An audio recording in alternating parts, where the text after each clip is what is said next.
All right, guys, welcome back to another show.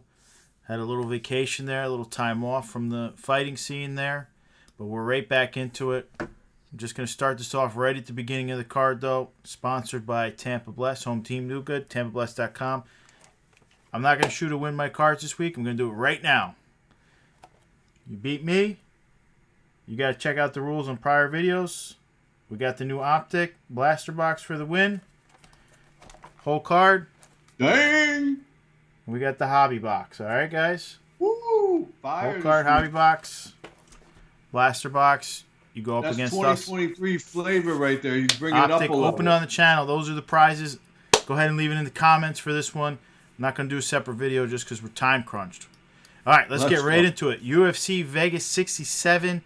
First fight, light heavyweights is what they're at. These are normally middleweights here, though. Sean Strickland, ranked number 7. 31 years old. He's 25-5, plus 115 underdog. 2-fight losing streak. I just want to say, I thought he beat Cannonier. Thing was super close. And then we know he got knocked out by the current champ. It's going up against Nasruddin Imavov, ranked number 12, 27 years old, 12-3, minus 135 favorite, 3-fight winning streak. Buckley, Shabazian, unranked guys jumping up to number 7, being the favorite. I think that line's wrong. Tom, how do you see this one playing out? Short notice fight for Strickland, but a big fight. In my opinion, he could really use a win here. He lost 2 in a row, but they were both 2 really tough guys. But still, 2 losses in a row is, could play on your mental, because especially if it turns into a 3rd loss in a row. But he's got to back up that talk. He's still talking so crazy. But I just want to see him really back it up and get himself a win here. Now, on the other side, Imavov, French but Russian by birth, Dagestani. 3-fight win streak. Never been to a 5-rounder, though. Okay, Sean's got that on him. Sean's been to 5-rounders now a few times, I believe. 3 times. Right. So Imavov might gas. I could see Imavov getting a finish round 2 if Sean doesn't avoid Imavov putting him in the clinch, because Imavov wants to grab you, kneeing and elbowing you, and pull you into him, Muay Thai style almost. That's what he wants to do to you. He doesn't want to sit there and box like Sean.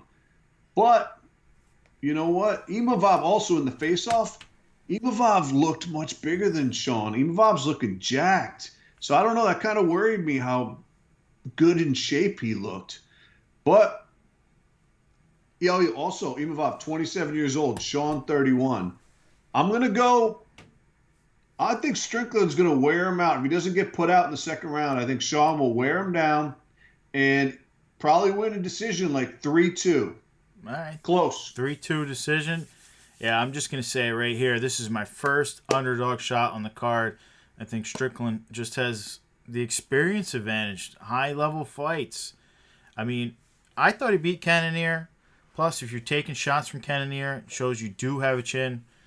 Don't be fooled by that Alex Bejeda fight. Alex just has dynamite. We saw, he finished the champ, right? The guy is the champ for a reason. As good as Imavov has looked, he's not fighting inside the top 10. He's not fighting inside the top 15. He's beating these guys. Is he impressively beating these guys? A few guys. Not like crazy, though, for outside the top 15. I think it's way different. I also agree with Strickland goes 5 rounds all day, every day. This guy should just be able to out-volume him. Do the judges agree with the volume? I think they do in this case. I also think short notice for Strickland is not really going to be a factor. The guy says he doesn't work out. He just literally goes in the cage and spars. That's all he wants to do is fight. The guy's he's a fighter. He loves it. He's all about it. So I don't think this guy, he came in at 204. We already know it's late. He came in at 204. Imavov came in at like 194. So it's not like he had this crazy weight cut that he couldn't get down to, 180 or anything like that. Advantage Strickland there, too. All right. Yep. I'm taking Strickland. I'm taking him by decision. I think it's a pretty easy decision. As far as card goes, Strickland just printed, this year. Pretty wild considering he's been around for a very long time. He's talented in all departments. But he's a sell. He just doesn't know how to use ring strategy because he just loves to fight too much. And it's almost like he doesn't care if he doesn't care if he gets knocked out, you know? It's true, though. He'll even tell you. He's actually has, like, some intelligence enough to know that, like, yeah, I'm not going to stick to the game plan. I'm just going to do what I want to do. And it's like, he already knows it, so you got to be careful with that one. So I got to sell on him just for that reason. Imavov, though, if he pulls off this win, I believe you really got to have him on your radar for when he is printed. The guy he looks really good. He passes the eye test, but how does he do now going up against ranked opponents every single time versus fighting outside the top 15? It's a much different world at that point in time. All right, but let's move right on. We got featherweights. I like this fight, man. Dan Ige. I love Dan Ige. Guys, he's ranked 13. He's 31 years old. He's 15-6. He's a minus 125 favorite. He's won out of his last 5. But this dude is literally fighting the monsters in the division, right? He goes up against undefeated Mozart Ivalov. All right, Josh Emmett, who we know could be challenging for the belt right now. The Korean Zombie. And not one of these guys finishes him. Not one does he looks like he gets chumped in. Sometimes it looks like he just needs a couple more rounds if he's not in the main event. Just great fighter. Damon Jackson, though, also looking very strong recently. 34 years old. He's 22-4-1 with 1 no contest, and he's a plus 105 underdog. 4-fight winning streak, beating Sabatini last and Argueda. And nothing like the caliber, though, that Dan Ige has to fight. Tom, I mean, this is really close. What do you see happening? Yeah, this is a good matchup. I like this one. You know, Ige's got that 3-fight losing streak. All tough guys, like you said, but he kind of needs this win, I think. You don't want to go down 4 in a row. It's just not a good look. No matter how tough they are, it's still not a good look. It just basically has you surrounded by a large group, a growing group of people that have basically decided to put themselves between you and any belt hope. So it kind of puts you in your place if you lose too many in a row, no matter how tough they are. Just means you're that far outside of being number one. But on the other side, Damon, 3 inches taller. I could see this going to a decision, but I think it's actually going to be a finish. I'm going with Damon by rear naked choke. Round 2. Dude, no way does he get finished here. No way. I'm just calling it out. Go. Fight night cards. Listen, get in on the win my cards in this video, man. You're watching. Get in for a nice hobby box. Take it down. I need something to open for the channel. All right, but Damon Jackson, he's, like I said, he's been looking incredible as of late. And before that, he wasn't looking so great, but he's really turned it around. Ige, though, should have this massive experience edge. I think he's got advantages almost all over. I think his chin's better. I think his striking's a little better. And I think his BJJ should do just better than just hold up. I could see the upset for sure. But I'm rolling with $50K to go out and try to earn another $50K. I think he sleeps Jackson right. Early second round. I mean, look at the fights he's got. Nice. He's got wins over Barbosa, Murshad Bektik, Kevin Aguilar. He finished Gavin Tucker when he goes up against anyone that's not in the top.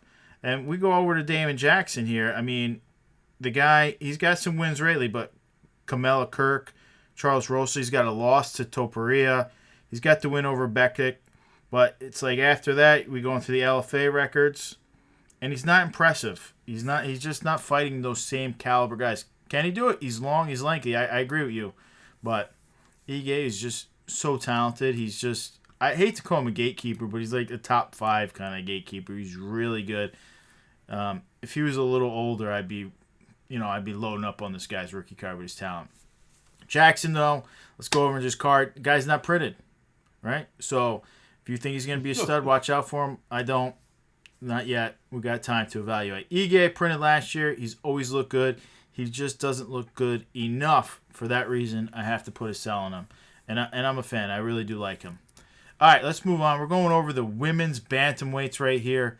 Ketlin Vieira, ranked number 2. Incredible I don't know how she got up to number 2, but she's 31 years old. She's 13-2. She's a minus 120 favorite. 2-fight winning streak, beating Holly Holm and Miesha Tate. I just want to say, if you go back and watch Holly Holm and beat her. That was some bad judging there. She definitely 100%. did beat Miesha Tate, but that was Miesha Tate coming back after a super long layoff and everything like that. Misha's never looked the same. Her skill level's not the new skill level. She was talented back then. It's a little different world nowadays for her. Anyway, she's going up against Raquel Pennington, ranked number 5, 34 years old, 14-8. She's a plus 100 underdog. 4-fight winning streak, beating Aspen Ladd, who recently had a victory in the PFL. Surprised she made weight. Barely got that victory against a 42-year-old in there. And she beat Macy Chiasson. All right, Tom. This is a coin flip in my world. How do you see it playing? I mean, look, Caitlin's 31, Raquel's 34. I know that Vieira lost that fight to Holly Holm. And when she heard the judges, everyone knew they're expecting Holly to win.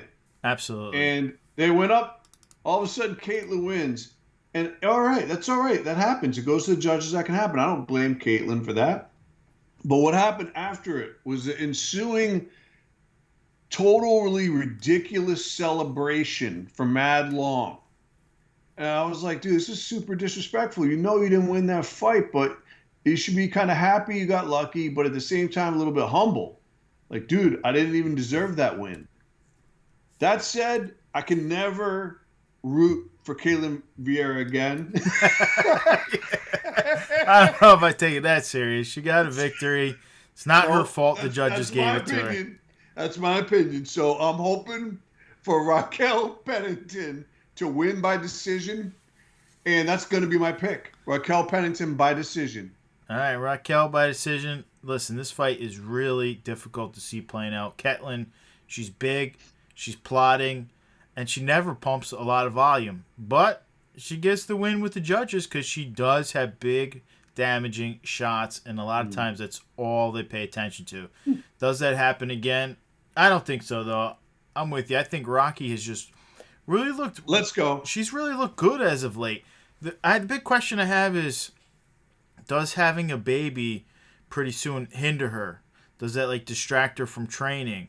Is she pregnant? There's no way. No, Tiny Tornado's pregnant. Her wife, Tisha Torres. That's Raquel Pennington's wife? Yeah, that's her wife. I didn't know that. Yeah, so she's pregnant. So I'm pretty positive. You mean is her focus off? They're having a baby. Sometimes you get carried away with things, and you pay attention to other things. It happens. We know it happens. So, is she more focused? Is she less focused? Well, I think she's going to be more focused, wanting to secure more paychecks now that she's going to have a baby. So I think Rocky does enough to get a decision, get the victory here, ride off into the sunset. Card market, not going to waste a lot of time. I'm not buying either one. You got to sell them. It's just plain and simple. There's only a few women that you're buying. And there's actually some really nice ones right now that you can speculate on, but those are not two of them. All right, moving on to one of the craziest lines on this fight. We got bantamweights. Umar Nurmagomedov, ranked 11, 26 years old, 15-0, minus 975 favorite as of today. And he's coming off beating Nate Maness and Brian Kelleher. He's going up against Hony Barcelos, 35 years old, 17-3, plus 675 underdog. And he's coming off beating Trevin Jones, and before that, he lost to Victor Henry and Timur Valiev. Now, Tom, the line says this is nearly impossible for Barcelos to win. I don't think that at all. But what do you see happening? Yeah, I totally agree. Umar could lose to a lot of fighters in the top 20 if they were to catch him right. But most aren't going to beat him. Even though Nate Maness went to a decision with him. But even though Umar was dominating, he still wasn't able to But finish then him. Nate Madness is So, really a flyweight. He's not really a bantamweight. He's a smaller dude. and this guy, Barcelona or Barcelos, he holds a win over Saeed Nurmagomedov, but that was like 3 years ago. But still, Saeed's, pretty legit fighter. I still, regardless of all that said, like Umar could lose. Maybe he hasn't faced this type of competition and he's a little bit overrated. But I actually think he's going to come out stronger than last time. They got a sick camp over there. I think he's going to come out stronger. And I'm going with Umar round two rear naked choke. Oh, yeah, I mean,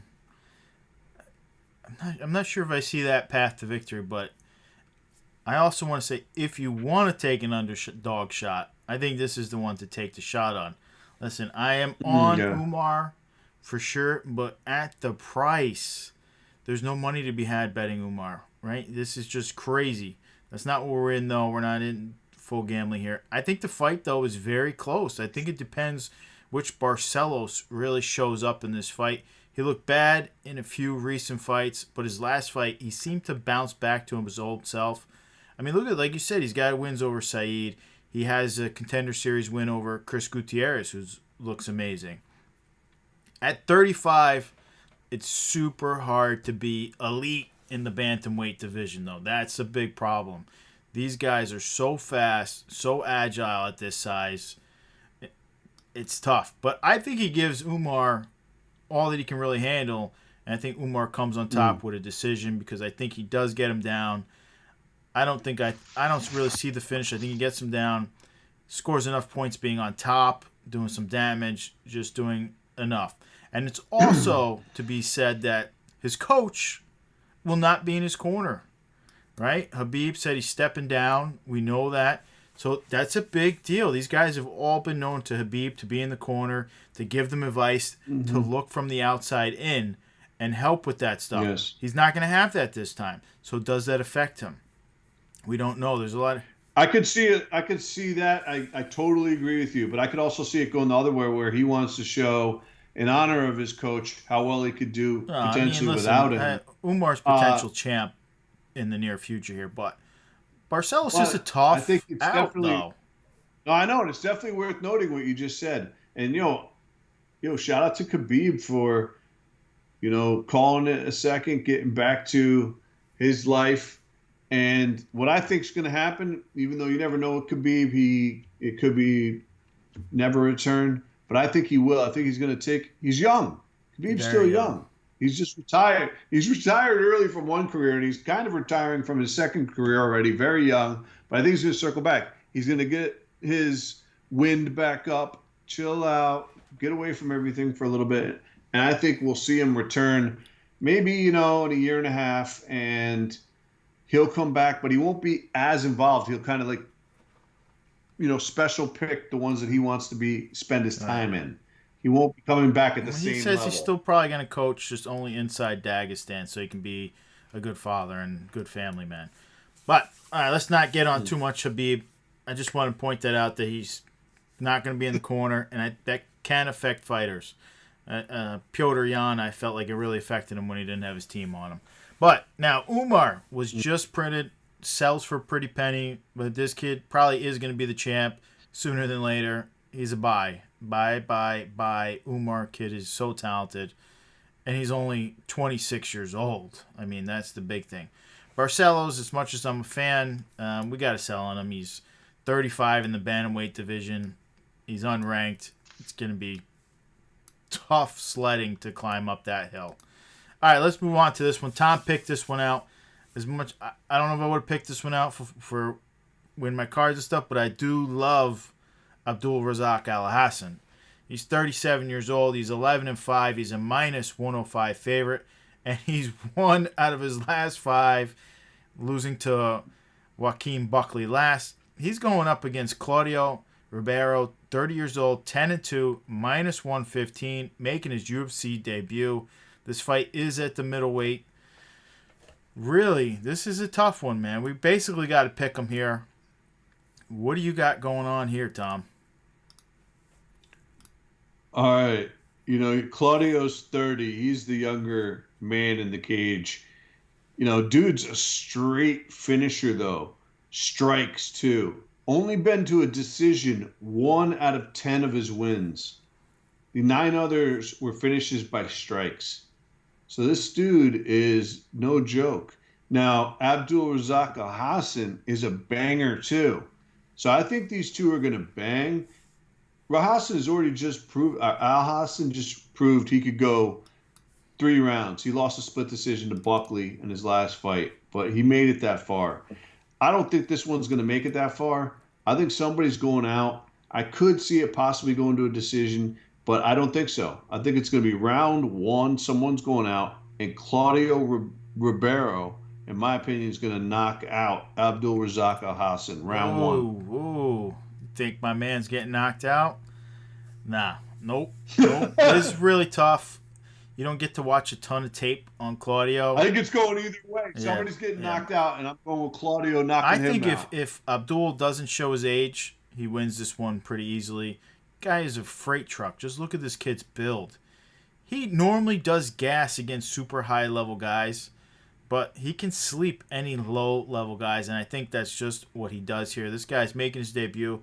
If you go in and look at the guys he's beating, it's a low level Brazilian kind of circuit here who he's beating. All these TFs and STF shows and everything like that. You take a look, even in the Contender Series, he had that quick 25-second knockout, and I think that's getting him to where he's even with Abdul Razak Al Hassan. Otherwise, I think he should be a big-time underdog here. This is his UFC debut against a guy who can literally, almost sleep anyone. But 37 years old, I just don't know. I mean, there comes a point where you can't change your age. That's just how it is. You can't reverse it. Now, as far as card market goes, 37. Abdul, guy's been printed, but printed a while ago. He's a sell. Claudio making his debut. We got plenty of time to see if he gets printed. I'm not sold on him. I don't think he's, 10-2 already. He's got to fight some high-level guys before I can be sold. All right, now let's move right on to a really good bantamweight fight. We got Javi Basharat, 27 years old, 13-0, minus 315 favorite, beating Tony Gravely and Trevin Jones last, making his debut up against Matias Mendonca, 23 years old, 10-0, plus 260 underdog. And plus 260, I think we're great that he only got plus 260, and Javid's only minus 315 the way Javid's been looking. Quite frankly, this is a really tough debut for anybody. Tom, what do you see happening here? Dude, these guys are both so young. Javi's 27, Mateus is 23. These prelims, man, it's a pretty dope card for the prelims. I almost think it might be better than the main on this one. You got Javi on the one side. He just beat Tony Gravely by decision. Tony Gravely's no joke. So this dude's tough. Another thing about Javi is he's Afghani. And I think, he's kind of the first of his kind coming up, almost like, when some of the early British guys like Bisbing and stuff kind of represented their country, kind of put them on the map with MMA. I think this is what Javi's doing with Afghanistan. And his nickname is the Snow Leopard. That's kind of ill. I'm going to roll with the Snow Leopard here by decision. But of course, Mendonca is serious. Dude's kind of a finisher on that side. So you got to be wary of that. But I'm going with the Snow Leopard, man. All right. Yeah, for me, this by decision. This one is clear cut for me. Basharat is a real problem. Matus hasn't fought anyone even close to this guy's skill level yet.